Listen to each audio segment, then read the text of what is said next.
In terms of, you mentioned earlier automation, which is a key thing. So we all know that automation is a bit of a buzzword, along with sustainability, those sorts of things within this industry.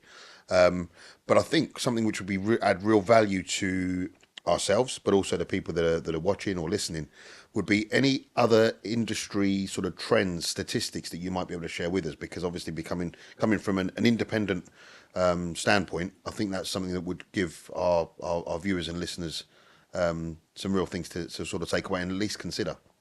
Yeah, I mean, I'd say that the single biggest macro trend, if we look within our industry, is that we are seeing the strong development of a hybrid model for print. Yep. So when I joined the industry in 2010, it was very segmented. You had copy shops and small print service providers servicing their local community.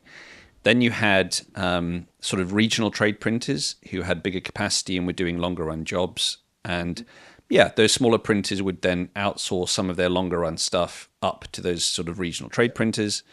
Then you had a few national, really big printers, but weren't really set themselves up as trade. Then you had print management or print brokers into print management, and a few marketing agencies, and that was kind of the setup, right? Today, the trend that we have is we have a growing number of very, very large trade print service providers. Yes. Yeah.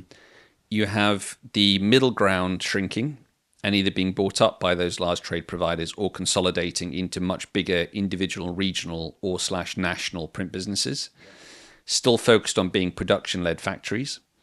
And then underneath that, you've got quite a big gap where all of those ephemera of hundreds of small printers have now really become hybrid print management. They might have a toner device. They might even still have, a litho device or two-color litho that they're running on, a couple of runs, or maybe a four-color device there. But really, they are now, the vast majority of their income and profit generation is from doing all the consultancy with a client base who increasingly knows very little about print, how to design for print, how to set up for print, what's required. They're doing all that consultancy and work, and that's where they're making their profit. But they're outsourcing all of those jobs, unless it's a 24-hour turnaround job or something they really specialize in. They're outsourcing that to a large trade provider.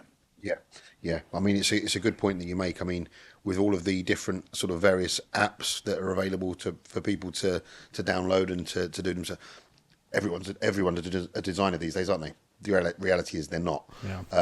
And the amount of customers that I speak to that then have to, really sorry, but this file is incorrect because of X, Y, or Z. Yeah. And then even some of the most experienced designers, when we were introducing things like an extra layer to add an additional color, as an example, so a metallic or what have you, to a particular file. So it's interesting that you mentioned that.